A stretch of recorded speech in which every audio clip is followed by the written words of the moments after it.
اعوذ باللہ من الشیطان الرجیم بسم اللہ الرحمن الرحیم الحمد للہ رب العالمین والصلاة والسلام علی محمد وآلہ الطاہرین سیما بقیت اللہ اللہم عجل ولیک الفرج۔ موضوع سخن کتاب شریف غیبت نعمانی ہے۔ موضوع جو ہے ہمارا 20واں باب ہے، روایت نمبر 8 ہے۔ اس میں لشکر غضب کے بارے میں گفتگو ہے۔ امام زمان علیہ السلام کا جو لشکر ہے انصار کا، اس لشکر کو لشکر غضب بھی کہتے ہیں، یعنی جس نے انتقام الہی جو ہے وہ لوگوں سے لینا ہے، یعنی غضب الہی جو ہے اس لشکر سے ظاہر ہوگا۔ اب 8 نمبر کی روایت ملاحظہ فرمائیں، اس میں ابی جارود ہیں۔ ابی جارود ایک شخصیت جو ہے وہ قابل اعتماد نہیں ہے، اسی سے تو وہ جارودیہ فرقہ بھی نکلا، فرقہ زیدیہ جو۔ امام محمد باقر علیہ السلام سے نقل کرتے ہیں کہ قال اصحاب القائم 313 رجلا، کہ امام قائم علیہ السلام کے جو ناصر ہیں وہ 313 مرد ہیں۔ اب ہمارے ہاں بعض روایات میں آیا ہے کہ اس کے اندر خواتین بھی ہیں، لیکن اکثر روایات کہتی مرد، آپس میں یہ سازگار ہیں۔ چونکہ کثرت رجال کی ہے، اس بنا پہ جو ہے وہ رجلن کا لفظ آیا، ہاں غلبہ ہے رجال کا۔ اب اگلا جو جملہ ہے وہ قابل توجہ ہونا چاہیے۔ فرماتے ہیں کہ 313 رجلا اولاد العجم، کہ یہ سارے کے سارے جو ہیں وہ اجمی ہیں، یعنی عرب نہیں ہیں۔ 313 سب اجمی ہیں، یہ عجیب بات ہے۔ یعنی دنیا عرب کے اندر کس قدر گمراہی ہوگی کہ کوئی بھی یاور امام ہونے کی صلاحیت نہیں رکھے گا۔ اس لیے ہم دیکھتے ہیں ہماری بعض احادیث کہتی ہیں کہ امام زمان علیہ السلام کی پہلی جنگ ہی عربوں سے ہے، شدید ترین جنگ عربوں سے۔ ابھی بھی آپ دیکھیں، وعلیکم السلام، دنیا عرب جو ہے وہ اس وقت جو ہے وہ فتنوں کی جگہ بنی ہوئی ہے۔ یعنی یہ جو استعمار ہے، یہ جو امریکہ ہے، اس نے بھی اڈے کہاں بنائے ہوئے ہیں؟ عرب ممالک میں۔ اور اس وقت بھی جو جنگ کا خطرہ ہے اس میں عرب ملک جو ہیں وہ ساتھ دے رہے ہیں، اور بعض صراحت کے ساتھ جو ہیں وہ کہہ رہے ہیں حملہ کریں۔ اور عربوں کی جو ایک نفرت ہے مملکت اسلامی سے، اس کی وجہ امام مہدی علیہ السلام کا نام لینا ہے۔ آپ نے وہ جو انٹرویو جو ولی عہد ہے سعودی عرب کا، ہاں جی، محمد بن سلیمان، اس نے واضح طور پر کہا ہے کہ ایران امام مہدی علیہ السلام کے ذریعے پوری دنیا پر تسلط پیدا کرنا چاہتا ہے، اس لیے ہم دشمن ہیں۔ بھئی امام مہدی صرف ایران کا تھوڑا ہے، شیعوں کا تھوڑا ہے، وہ تو پورے عالم اسلام کا ہے۔ تو یعنی مہدویت جو ہے وہ ان کے لیے خطرہ ہے، اور وہ ایران چونکہ نام لے رہا ہے، ایران چونکہ جو ہے وہ معارف مہدوی کو پوری دنیا میں نشر کر رہا ہے، تو ایک بڑی دشمنی جو ہے ایران سے نظام مہدوی، نظام ولایت فقیہ بھی در واقع وہی نظام مہدوی ہے، اسی وجہ سے۔ اب آپ دیکھیں امام مہدی پردہ غیبت میں ہیں اور ان کا نائب ہے، تو اس قدر دشمنی ہے کہ پوری دنیا کا باطل اس کو مٹانے کے لیے جمع ہو رہا ہے۔ تو اگر خود امام ہوتے تو کیا حشر ہونا تھا، کیا حالت ہونی تھی۔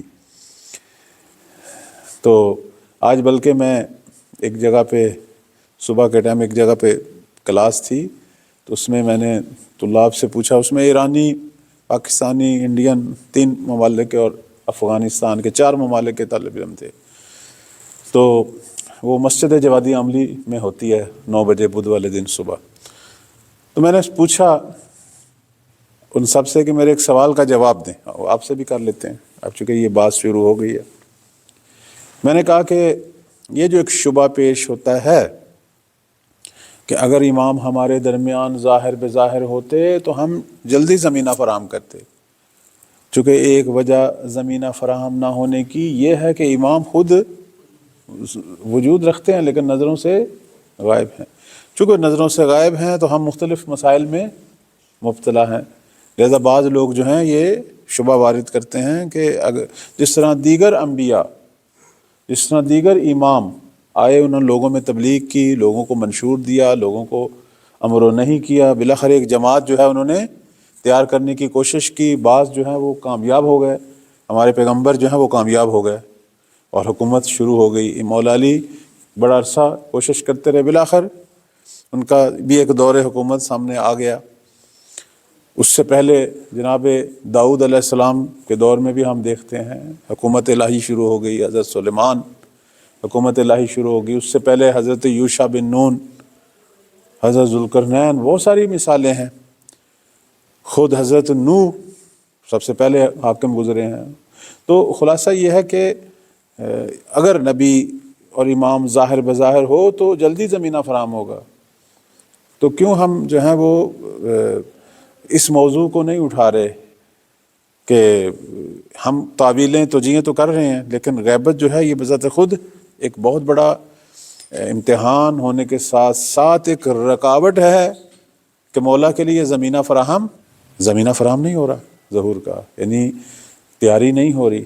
زمینہ سے مراد یہی ہے، تیاری نہیں ہو رہی۔ وعلیکم السلام۔ آپ لوگوں کے ذہنوں میں اس کا کوئی جواب ہے تو دیں، چلیں آج آپ لوگوں سے بھی استفادہ کریں کہ یہ شبہ اہم ہے کہ اگر امام ظاہر بظاہر ہوتے تو ہم جلدی تیار ہو جاتے۔ ٹھیک ہے، جیسے ایک نائب ہے تو وہ ایک مملکت کو تیار کر لیتا ہے، انقلاب لے آتا ہے، اور وہ مملکت پوری دنیا کے باطل کے سامنے۔ تو جب ایک نائب یہ قوت رکھتا ہے کہ ملت اور ایک قوم کو پوری دنیا کے باطل کے سامنے، تو اگر امام خود تشریف رکھتے تو اب کئی ممالک، کئی جہات سے یہ تیاری اپنی عروج پر پہنچ سکتی تھی۔ تو امام کا خود ہونا جو ہے وہ وجود سے ہٹ کر ایک لطف مضاف ہے، ایک لطف زائد ہے ان کے حکومت کے لیے تیار ہونے کے لیے۔ یہ شبہ ہے جو مہدوی حلقات میں مطرح ہے۔ آپ کے ذہنوں میں اس شبہ کا کیا جواب ہے؟ شبہ اہم ہے یا نہیں ہے؟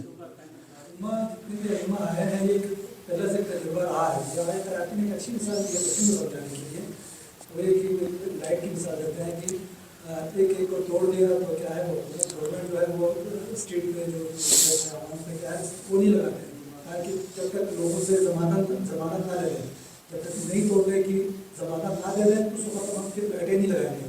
اسی طرح اللہ تعالیٰ نے بھی 11 ہادی بھیجے، لیکن کیا ایک ایک کے ساتھ نہیں کیا، مختلف طریقے سے وضعیتیں دے کر کے ہم کو اپنے اہداف تک پہنچنے میں یا رکاوٹ بنے سب۔ تو اس لیے یہ آخری ہادی کو اللہ تعالیٰ کا فیصلہ یہ تھا کہ اس کو آخر تک رکھنا ہے، لہٰذا خدا کو معلوم تھا وہ لوگوں سے امتحان بھی لینا تھا، اس وجہ سے اللہ تعالیٰ کیا ہے لوگوں سے امتحان لینے کے لیے اپنے اس آخری ہادی کو پردے میں ہی رکھنا۔ اب یہ انہوں نے علت بیان کی ہے غیبت کی، ہماری گفتگو ہے تیاری پر۔ تیاری کے لیے تنہا غیبت کافی، بلکہ اگر ان کا ظہور ہو ظاہر بظاہر تو وہ لطف مضاف ہے یا نہیں ہے؟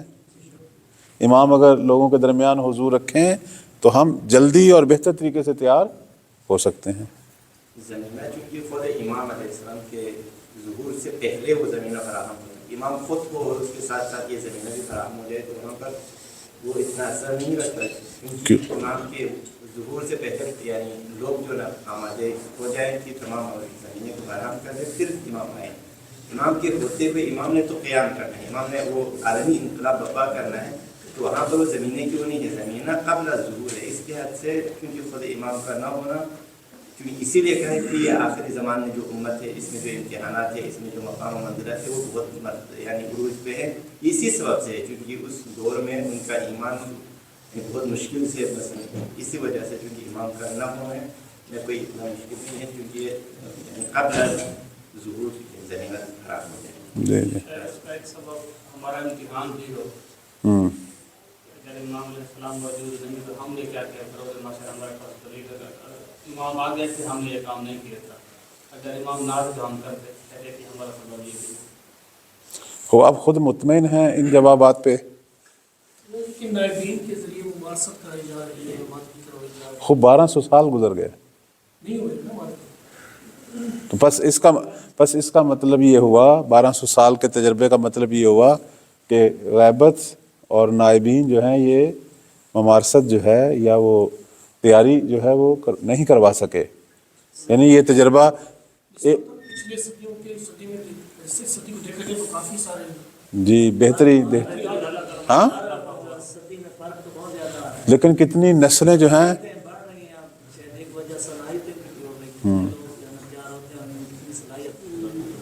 قیام سے پہلے کافی پہلے اگر ظہور رکھتے ہوں اس سے ٹھیک ہے کسی تک تیاری چاہنے والوں کی بڑھے گی، لیکن دشمنوں اس سے زیادہ بڑھے گی، اور اتنی زیادہ بڑھے گی جیسے کہ اب تک جسان نے کہا 11 اماموں کی تاریخ ہمارے سامنے ہے کہ اماموں کو زندہ تک کرنے نہیں دیا. لہٰذا خود یعنی امام کی حکومت کیونکہ کل دنیا پر ہے، لہٰذا کل دنیا کی طرف سے امام کی طرف متوجہ ہونے کی ضرورت ہے. اس کے لیے وقت درکار ہے، لہٰذا وقت لے رہے.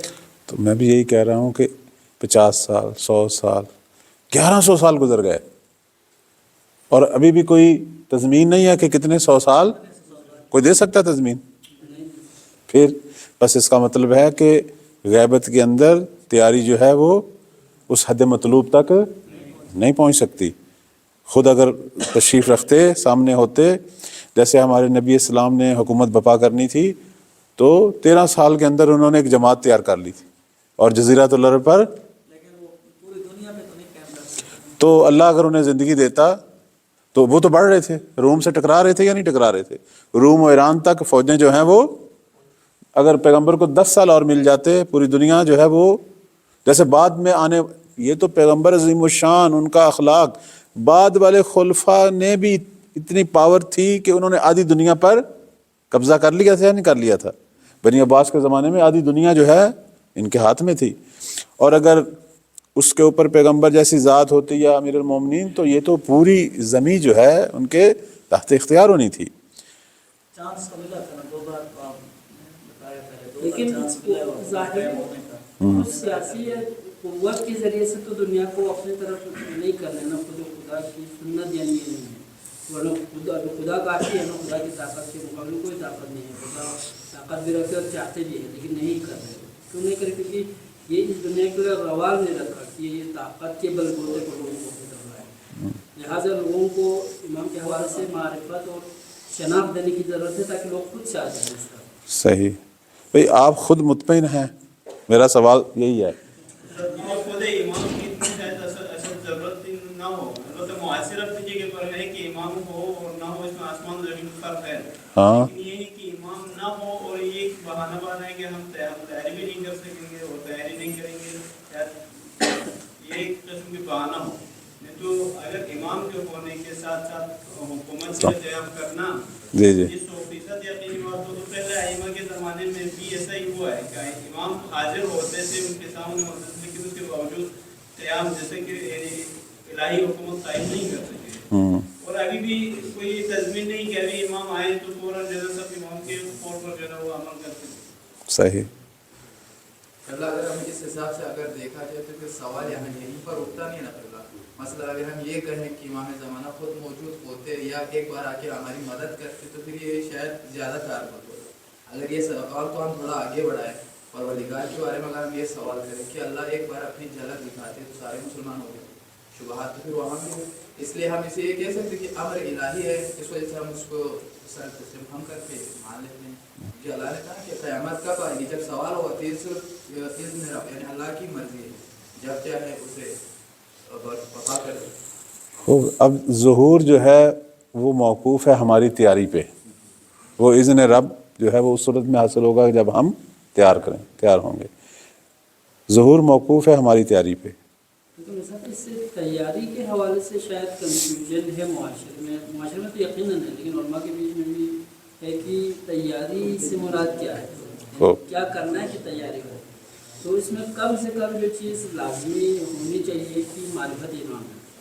معرفت امام سے بھی ایک اسٹیپ پہلے شناخت، اب پوری دنیا میں شناخت ہونی چاہیے امام کی، وہ بہت کم ہے. ہم خود بھی واضح طور پر یہاں علماء کے بیچ معرفت وہ نہیں ہونی چاہیے، تو عوام اور غیر مسلم دنیا تک پوری دنیا میں نہ ہونے کے برابر ہے. انقلاب اسلامی آنے سے پہلے امریکہ کے پروفیسر تک بھی نہیں جانتے تھے کہ وہ شیعہ مذہب ہے. بہت کم ہے اس حوالے سے.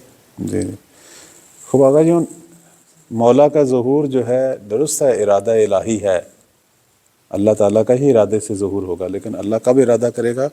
جب ہم تیار ہوں گے۔ اب یعنی نتیجہ کا نکلا کہ پروردگار کا ارادہ بھی ہماری تیاری پہ موقوف ہے۔ سوال پھر وہیں آ گیا کہ آیا ہم تیار ہو رہے ہیں یا نہیں ہو رہے؟ یعنی جہان تشیع کو ہم کیسا دیکھ رہے ہیں؟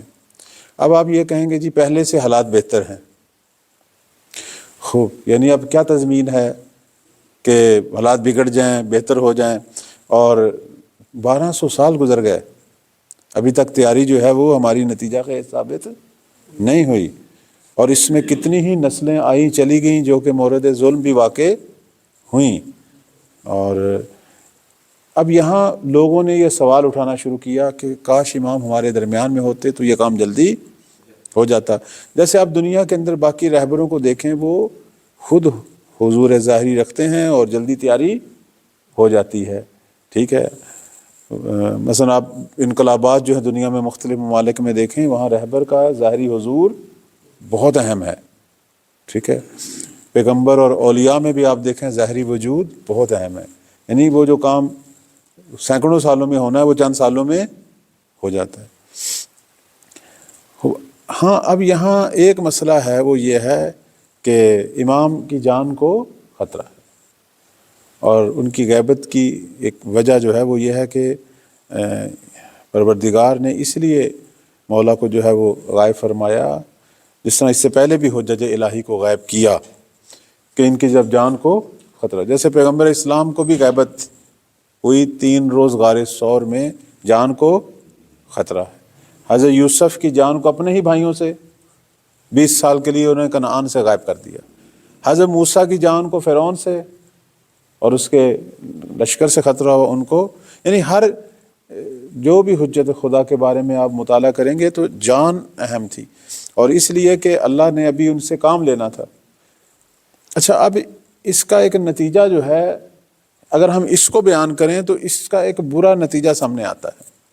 اگر ہم یہ بات بیان کریں کہ جی اگر وہ ظاہر ہوتے تو ان کی جان کو خطرہ تھا، پتہ نہیں اب ہمیں تیار ہونے میں شاید ٹائم لگتا۔ تو اب اس میں مد مقابل جو مکتب ہے وہ ایک نیا سوال ابھارتا ہے، وہ کہتے ہیں تو کیا ہوا؟ جان کو خطرہ ہے، شہادت تو میراث ہے، یعنی خدا معاف کرے، نعوذ باللہ آپ کے امام جو ہیں وہ کوئی اپنی جان کے حوالے سے خوف زدہ ہیں، یعنی تو یہ تو شجاعت کے خلاف ہے، یہ تو بزدلی ہے کہ ایک آدمی کی جان وہ چھپ جائے۔ بلکہ وہ اس طرح کے الفاظ بھی توہین امیز ہمارے امام کے بارے میں کہتے ہیں یا نہیں کہتے؟ بس ہم یہ نہیں کہہ سکتے کہ جان کو خطرہ ہے، ٹھیک ہے۔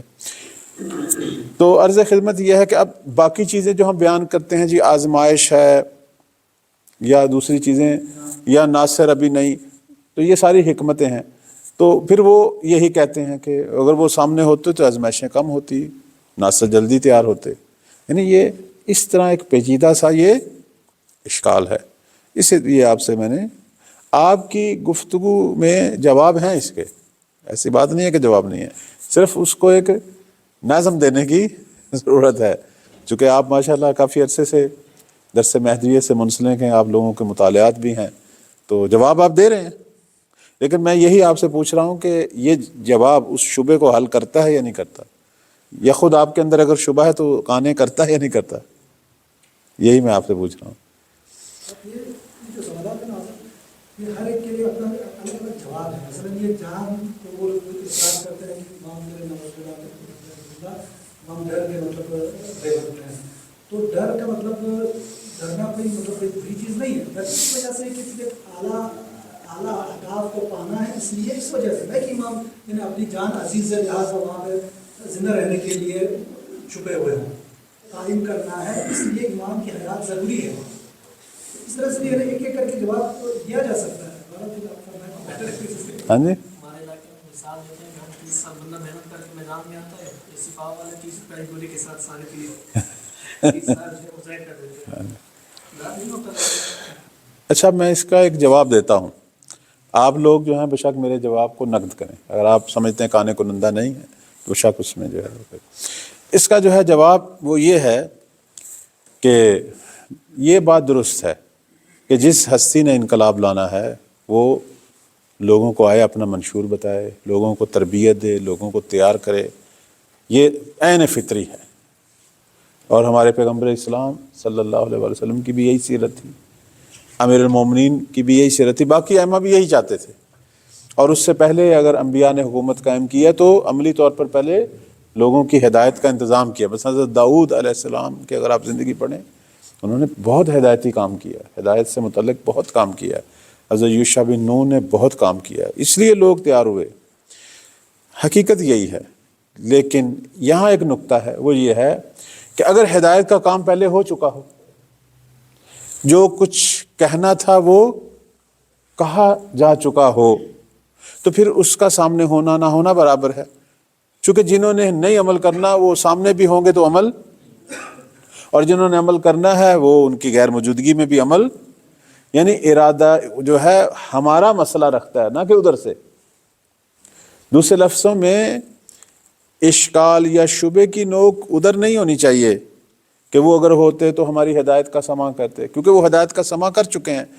پیغمبر اسلام صلی اللہ علیہ وسلم سے لے کے امام عسکری علیہ السلام تک اور غیبت صغریٰ میں جو مولا کی توقیات ہیں، اس میں سب کچھ بیان ہو چکا ہے کہ امام مہدی علیہ السلام نے کس لیے آنا ہے، ظہور میں کیا کرنا ہے، تیاری کیسے ہوگی، غیبت کیوں ہے، غیبت کے اندر وظائف منتظرین کیا ہے، انتظار کیا ہے، اور جن ناصرین نے تیار ہونا ہے ان کی خصوصیات، سارا کچھ بیان ہو چکا ہے۔ اگر امام بھی سامنے آئے تو وہ یہی کہیں گے کہ اپنے اندر یہ خصوصیات پیدا کریں، اور وہ خصوصیات، وہ سارا کچھ، چند ہزار احادیث ہیں جو مہدوی ہیں، 3000 سے زیادہ ہیں، تو وہ سب کچھ بیان ہو چکا ہے۔ خوب، جب سب کچھ بیان ہو چکا ہے، یعنی تیاری کے لیے جو کچھ کہنا تھا وہ سارا کچھ، اب مسئلہ جو ہے وہ ہماری طرف سے عزم اور ارادہ میں سستی ہے اور اس کے مطابق عمل کرنے میں سستی ہے کہ ہم بے عنوان یہ امت ابھی تیار نہیں ہو رہے۔ نتیجہ جو ہے، اور اگر ہم تیار نہ ہوں تو پھر امام کا ظاہر ہونا یا غائب ہونا کوئی فرق، اور ادھر الہی حکمت اور الہی سنت کیا ہے، ان اللہ لا یغیر ما بقوم، نہ کہ امام کا نام لیا ہے۔ قوم جب تک اپنی تقدیر خود بدلنے کا ارادہ نہیں کرے گی اس وقت تک اللہ، چاہے امام نبی سب کچھ حاضر بھی، لیس للانسان الا ما سعی، کوشش اور کاوش ہماری طرف سے کمی ہے۔ اور خود جو خط لکھا مولا نے شیخ مفید علیہ رحمہ کو کہ ایھا الصدیق ایھا السدید، بڑی محبت تھی مولا کو شیخ مفید سے، بڑے اچھے القاب سے، اس میں بھی جو جملہ تھا کہ لو ان اشیاءنا وفقکم اللہ لطاعتہ علی اجتماع من القلوب فی الوفاء بالعہد لما تأخر عنہم الیمن بلقائنا، اس میں بھی امام نے مد مقابل لوگوں کو کہا کہ ان کی وجہ سے میں نہیں آ رہا، چونکہ سب کچھ بیان ہو چکا ہے۔ فرمایا اگر ہمارے شیعہ، خدا ان کی توفیقات خیر میں اضافہ فرمائے، اگر آپس میں ہم دل ہوتے اور ہم سے کیا ہوا وعدہ پورا کرتے، یعنی وعدہ بیان ہو چکا ہے، عہد بیان ہو چکا ہے کہ ہم نے انتظار کی حالت میں کون کون سے کام کرنے ہیں۔ مثلا ہم نے اپنی معرفت بڑھانی ہے، مولا فرماتے ہیں اگر یہ ہم سے کیا ہوا عہد پورا کرتے تو میرے ظہور میں تاخیر، سوال یہ کہ عہد کیا ہے، مثلا ہم نے اپنی معرفت بڑھانی ہے، مثلا ہم نے امام کا ذکر زیادہ سے زیادہ نشر کرنا ہے، مثلا ہم نے امر بالمعروف کرنا ہے، مثلا ہم نے رفاع پہ کام کرنا ہے۔ اب ہم دیکھیں نا کہ ہم کہاں کھڑے ہیں، یا اگر آپ مکیال المکارم اٹھائیں، ایک بہترین کتاب ہے مہدویت کی، انہوں نے 313 جو ناصر ہیں ان کی 70 خصوصیات بیان کی ہیں۔ اب 70 میں مثال دے رہا ہوں، 100 سے زائد ہیں خصوصیات، انہوں نے مثال۔ اب میں اس کتاب کو میں نے کبھی پڑھا ہے، اس میں 313 ناصرین کے خصوصیات کی فہرست کو ایک دفعہ دیکھ لوں، اچھا اب اس کے اندر جو خصوصیات لکھی ہیں میں کوشش کروں، اگر تو میرے اندر کچھ ہیں تو فابیہ، نہیں ہے تو میں وہ اپنے اندر پیدا کرنے کی کوشش کروں، اور دوسروں کو بھی بتاؤں کہ مہدوی آمادگی جو تیاری ہے وہ یہ ہے کہ ہم یہ والے کام جو لسٹ ہے یہ ہم کرنا شروع، اور آگے بھی اس لسٹ کو نشر کرنا شروع تو نہیں۔ اصل ہم اس چیز کے پیچھے ہی نہیں گئے کہ 313 ناصرین کی خصوصیات کیا ہیں، پھر ان کو پڑھیں، پھر اس کو اپنے وجود میں پیادہ کریں، اور پھر اسے آگے نشر کریں تاکہ ایک سوسائٹی تشکیل، یعنی عدم العمل، وہ جو محقق توسی خواجہ نصیر توسی کا فرمان ہے، فرماتے ہیں کہ غیبتہ منا، وہ یہاں ہے کہ امام کی غیبت کی وجہ نہ اللہ ہے نہ خود ہیں، بلکہ ہم شیعہ ہیں، ہم ملت شیعہ۔ تو بس نتیجہ کیا نکلا؟ جی ہاں، اگر امام ہوتے یقیناً فرق پڑتا، لیکن کب؟ جب ہم عمل کرتے، جب ہم ارادہ عمل رکھتے۔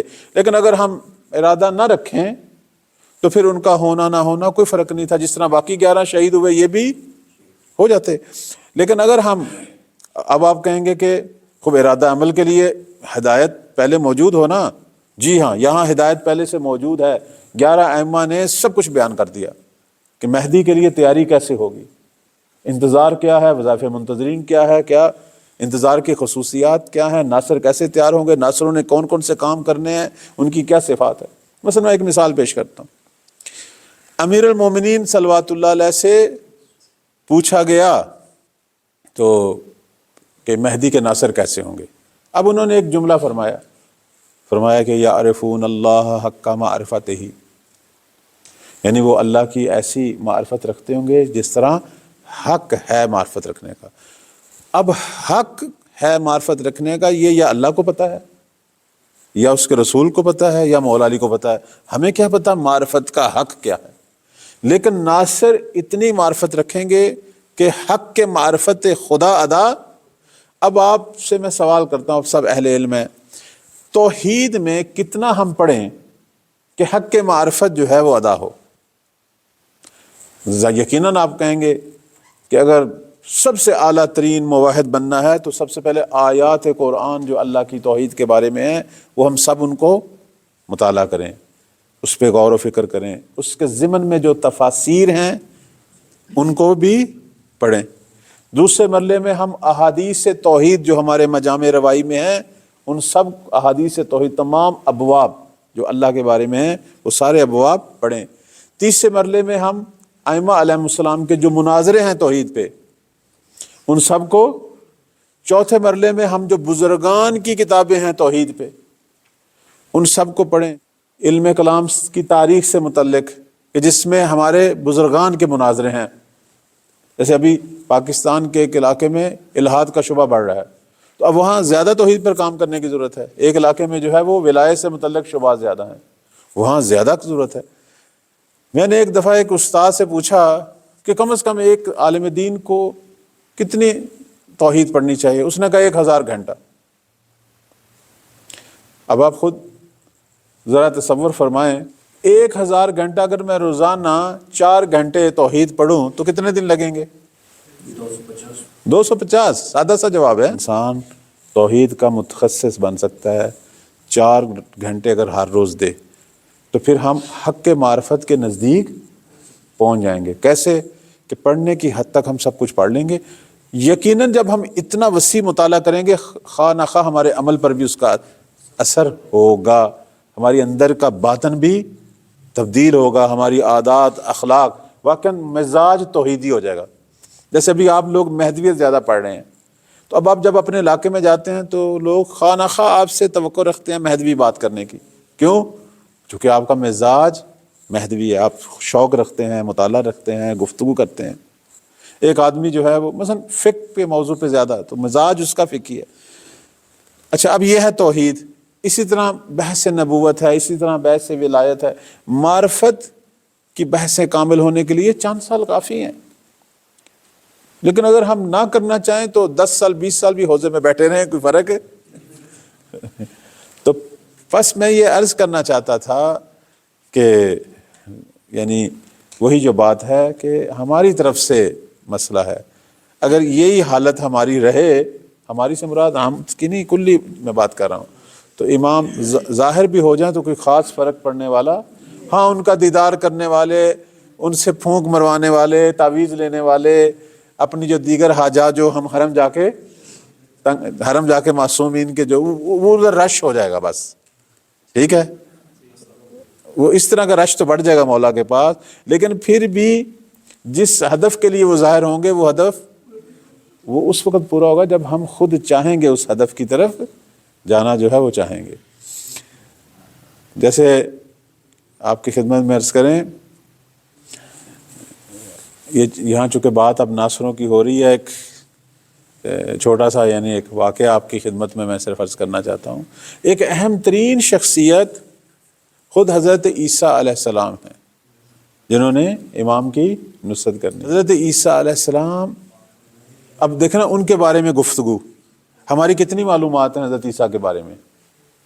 آیا واقعاً ہمارے دلوں میں حب عیسیٰ بھی ہے یا نہیں؟ عجیب سی بات ہے. آپ توجہ فرمائیں، ایک شخصیت سے میری ملاقات ہوئی جو خواص میں تھے، اور انہیں یہ شرف حاصل تھا کہ وہ حضرت عیسیٰ علیہ السلام سے گفتگو کرتے تھے.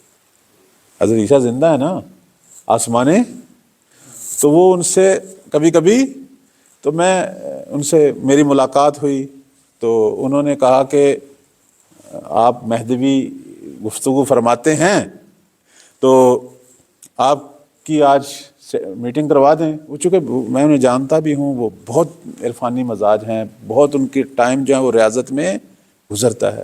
انہوں نے کہا نہیں آقا، میں سچ کہہ رہا ہوں، مجھے یہ شرف حاصل ہے کہ میں حضرت عیسیٰ بن مریم سے جو ہے وہ گفتگو کرتا ہوں کبھی کبھی.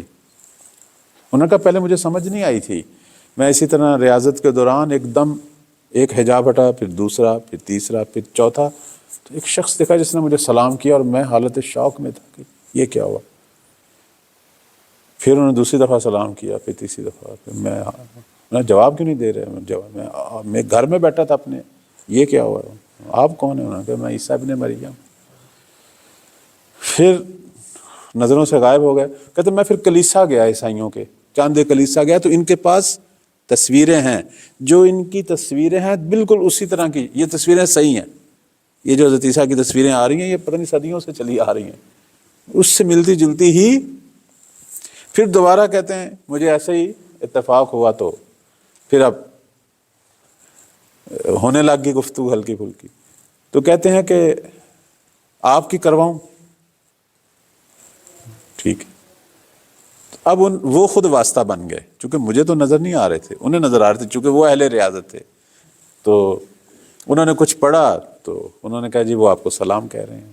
میں نے بھی وعلیکم السلام کہہ دیا. اچھا ابھی بھی میں یقین کے عالم میں نہیں تھا. آپ ہوتے آپ کو یقین ہو جاتا. پھر انہوں نے کہا جی وہ آپ کو سلام کر رہے ہیں. میں نے جواب دیا. انہوں نے کہا حضرت عیسیٰ کو آپ سے سوالات ہیں. اچھا جی پوچھیں. سب سے پہلے انہوں نے کہا حضرت عیسیٰ علیہ السلام جو ہیں وہ شکوہ فرما رہے ہیں کہ آپ اپنے مہدوی دروس میں اور مہدوی گفتگو میں امام مہدی علیہ السلام کا نام تو لیتے ہیں، لیکن آپ نے میرا نام لیا ہے لیکن کبھی مجھے نہ سلام کیا، نہ مجھ پر صلوات بھیجی، اور نہ میری والدہ مریم پر. اب میں سوچنے میں لگ گیا. میں نے کہا بات تو ٹھیک ہے، حالانکہ میں زندہ حجت ہوں، میں بھی موجود ہوں نا. تو آپ نے کبھی بھی نہ مجھ پر سلام بھیجا، جیسے السلام علیکہ یا روح اللہ، کبھی بھی نہیں کہا. اور نہ جو ہے میری والدہ پر، وہ دنیا سے جا چکی ہیں لیکن آپ نے ان پر کبھی بھی صلوات نہیں بھیجی. حالانکہ میری والدہ وہ ہستی ہیں کہ جب سارے روز محشر جب سب جنت میں جائیں گے تو بہشت میں نبی اسلام کی شادی کس سے ہوگی؟ حضرت مریم سے. ایک ہستی جس سے حضرت ہمارے پیغمبر اسلام ازدواج فرمائیں گے وہ حضرت مریم ہے، حضرت خدیجہ سے ہٹ کر. انہوں نے یہ کہا، انہوں نے کہا میری والدہ کو یہ شرف حاصل ہے کہ وہ خاتم النبیین کی زوجہ بنیں گے. آپ نے کبھی ان پر سلام ہی نہیں بھیجا. اس کے بعد انہوں نے کہا کہ مجھے یہ بتائیں محقق صاحب، آپ مہدویت میں تخصص ہے آپ کا، آپ لوگوں کو کیا بتاتے ہیں کہ جب امام مہدی آئیں گے اور میں بھی آؤں گا تو میں کیا کروں گا؟ آپ کا کیا خیال ہے میں کیا کروں گا؟ میں نے کہا آپ دنیا عیسائیت میں تبلیغ کریں گے اور ان کو امام زمان کی طرف دعوت دیں گے. اس نے کہا ٹھیک ہے. اور میں نے کہا وہاں جو دجال ہیں ان سے آپ کی جنگ ہوگی. ہاں یہ بھی ٹھیک ہے. میں نے کہا اور آپ ظاہر ہے دنیا عیسائیت کو مطمئن کریں گے تو آپ عیسیٰ بن کے جائیں گے تو ظاہر ہے پھر ان کو دین عیسیٰ پر، صحیح جو دین عیسیٰ ہے اس پر لوگوں کو دعوت دیں گے اور ساتھ اپنے معجزات بھی دکھائیں گے. جیسے آخر لوگوں نے تو آپ کو نہیں دیکھا ہوگا، کیسے ان کو یقین ہوگا کہ آپ مردوں کو زندہ کریں گے، نابینوں کو شفا دیں گے، یہ سارے. تو انہوں نے کہا یہاں آپ غلطی کر رہے ہیں. میں احکام انجیل تو بتاؤں گا تاکہ ان کو مطمئن کروں، لیکن میں معجزے نہیں دکھاؤں گا، معجزے حجت جو اس وقت کی امام ہوں گے جن کا میں تابع ہوں گا وہ دکھائے گی۔ اب یہ میرے لیے ایک نئی بات تھی جو کسی کتاب میں، پھر میں نے کہا کیوں؟ انہوں نے کہا اس لیے کہ اگر میں معجزے دکھانے شروع کر دوں تو یہ جو ساری دنیا عیسائیت ہے یہ ساری میری طرف کھینچی چلی آئے گی، جس میں دوبارہ بد منافق اچھے برے سب مکس ہو کے آ جائیں گے۔ مجھے اچھے لوگ چاہیے، خالص چاہیے، تاکہ نا خالص سے میں جنگ کروں، تو یہ تو پھر سارے اکٹھے ہو جائیں گے، پھر ہم ان میں سے کیسے تفریق کریں گے؟ تو میں فقط احکام میں اس جو ہمارے جس جو احکام میں لے کے آیا تھا وہی بیان کروں گا، شریعت صحیح معنوں میں دلائل کے ساتھ بیان کروں گا، تاکہ اس سے جو لوگ حق والے ہوں گے، صحیح مخلص اور حق والے، وہ میرے پاس آ جائیں گے۔ جو میرے دشمن ہوں گے وہ واضح ہو جائیں گے، وہاں حق اور باطل کی تشخیص ہو جائے گی، پھر ہم اہل حق باطل سے جنگ کریں گے اور ان کو حق کی طرف لائیں گے۔ لہٰذا میں کوئی معجزہ نہیں دکھاؤں گا۔ میں نے کہا کہ آپ جو ہیں اس وقت کس دین پر ہیں؟ اب یہ میرا سوال تھا۔ انہوں نے کہا کہ میں اپنے دین پر ہوں، تمہارا کیا خیال ہے؟ میں نے کہا میرا تو یہی خیال ہے کہ آپ آخری دین پہ ہونا چاہیے آپ کو، چونکہ ہمارے پیغمبر جو ہیں وہ آخری پیغمبر، اور پچھلی جو شریعتیں ہیں وہ ساری۔ اب انہوں نے میری تصحیح کروائی، انہوں نے کہا یہ حکم زمین پر ہے، میں آسمانوں میں ہوں، زمین پر جب میں جاؤں گا ہاں اس وقت، پر اس وقت میں جس شریعت پر میں بھیجا گیا تھا میں اسی شریعت پہ ہوں۔ میں یہ عرض کرنا چاہتا ہوں ایسی ایسی ہستیاں موجود ہیں، یعنی یہ چیزیں ہیں، ہم نہیں ان کے پیچھے جاتے، ورنہ ہیں، وہ تو واضح ہے۔ نہیں 40 منٹ گفتگو ہوئی ہے، اس میں انہوں نے کہا ہے کہ جب آپ کے امام کا ظہور ہوگا، جب آپ لوگ چاہیں گے، جب آپ، یہی بات ہے نا کہ جب آپ تیاری کریں گے، جب ظہور ہوگا تو میرا بھی اسی وقت نزول ہوگا۔ تو خلاصہ یہ ہے کہ بات چل رہی تھی کہ ہم جو ہیں وہ، البتہ وہ پھر وہ درمیان میں جو واسطہ تھے انہوں نے کہا یہ اتنی لمبی گفتگو صرف آپ سے ہوئی ہے ان کی، ورنہ ہمیں یہ 2-3 منٹ سے زیادہ ٹائم نہیں دیتے، اور تاکید کر کے گئے کہ آپ تعریف کی، تاکید کی، کہا کہ آپ اپنے درسوں میں میرا نام بھی اور اپنی نمازوں کے بعد مجھے بھی سلام کریں، جس طرح آپ باقی ائمہ کو سلام کرتے ہیں۔ جیسے آپ زیارت وارثہ پڑھتے ہیں، زیارت آل یاسین، تو اس میں میرا جو سلام بھی اور میری والدہ پر بھی درود ضرور بھیجیں۔ یہ ان کی طرف سے پوری دنیا تشیع پر بھی ایک شکوہ تھا، اور یہ شکوہ جو ہے میں سمجھتا ہوں حق بجانب تھا۔ کہ تو خلاصہ یہ ہے کہ آج کا درس جو ہے وہ موضوع بنا، ہم نے ایک شبے کو مطرح کیا اور اس کا جواب، اب مجھے نہیں پتا میرا اس جواب سے آپ راضی ہیں یا نہیں، کانے کنندے ہیں یا نہیں، ممکن ہے یہ ابھی مزید اس پہ کام ہونے والا ہو، لیکن یہ ایک اہم شبہ تھا۔ تو اس روایت کو مکمل کر لیتے ہیں۔ فرماتے ہیں کہ قائم کے جو 313 ناصر ہیں وہ سارے اولاد عجم، بعضهم یحمل فی السحاب نہارا، فرماتے ہیں بعض لوگ جو ہیں وہ آپ کی خدمت میں عرض کریں وہ کس طریقے سے آئیں گے؟ فرماتے ہیں کہ وہ بادلوں پر، یعنی دن کا ٹائم ہوگا اور بادلوں پر جو ہے وہ سوار ہوں گے اور روانہ ہوں گے کہاں؟ امام مہدی علیہ السلام کی طرف۔ یعرف باسمہ واسم ابی، اور یہ جو 313 ہیں ان کو پہچانا گیا ہے، جانا گیا ہے ان کے نام سے، ان کے والد کے نام سے، یعنی ہمارے امام ان کو جانتے ہیں اور خود امام زمان بھی ان کو جانتے ہیں۔ وَنَسَبِهِ، ان کا نسب بھی معلوم ہے، وَحِلِّيَّتِهِ، اور ان کی جو خصوصیات ہیں ظاہری باطنی وہ بھی، یعنی سیرت ان کی معلوم ہے۔ کچھ تو یہ ہیں، اور کچھ جو ہیں بعضهم نائم علی فراشہ، اور بعض جو ہیں وہ سوئے تو اپنے گھروں میں ہوں گے، لیکن فیوافیہ فی مکہ علی غیر میعاد، لیکن ان کو توفیق حاصل ہوگی کہ وہ مکہ میں امام وقت سے ملاقات کریں گے، حالانکہ اس سے پہلے ملاقات کے لیے کوئی تیاری نہیں تھی، یعنی کوئی پتہ نہیں تھا، کوئی پہلے سے وعدہ نہیں تھا کہ آپ نے فلاں دن یا فلاں ٹائم وہاں پہنچنا ہے، ایک دم ناگہاں، اس لیے کہتے ہیں امام مہدی علیہ السلام کا ظہور ناگہاں ہے۔ بہت سارے لوگ ابھی سمجھ رہے ہوں گے کہ پتہ نہیں کب ظہور کرنا ہے، تو آج بھی 313 کامل ہو جائیں تو ہم سب کے لیے بھی ناگہاں ہیں ایک اعتبار سے، ٹھیک ہے۔ فوراً نشانیاں جو ہیں وہ شروع ہونا، البتہ نشانیوں سے ہم سمجھ جائیں گے، نشانیوں سے سمجھ جائیں گے، لیکن کب نشانی کا آغاز ہو وہ ہمارے لیے ناگہاں۔ ایک اور روایت بھی نمبر 9 کو بھی آپ دیکھ لیں، جناب ابی بصیر امام باقر علیہ السلام سے جو ہیں وہ روایت کرتے ہیں کہ ان القائم یہبط من سنیت ذی طویٰ فی عدت اہل بدر 313 رجلا، فرماتے ہیں کہ ذی طویٰ جو ہے یہ کہاں ہے؟ ذی طویٰ یہ سلسلہ جو ہے وہ ویسے تو مدینہ کے قریب ہے، ایک سلسلہ ہے پہاڑی کا ذی طویٰ، وہاں جو ہے امام اتریں گے اپنے کچھ ایک گروہ جو ہے یاران کا کہ جو اہل بدر کی تعداد کے مطابق ہیں۔ چونکہ دیکھیں نا امام کی جو ملاقات ہے اپنے یاران سے، اس میں ایک روایت یہی ہے کہ مدینہ میں ذی طویٰ میں ملاقات ہے، اور وہاں سے وہ مکہ یاران کے ساتھ روانہ ہوں گے، اور مکہ سے اعلان رسمی ہے ظہور کا۔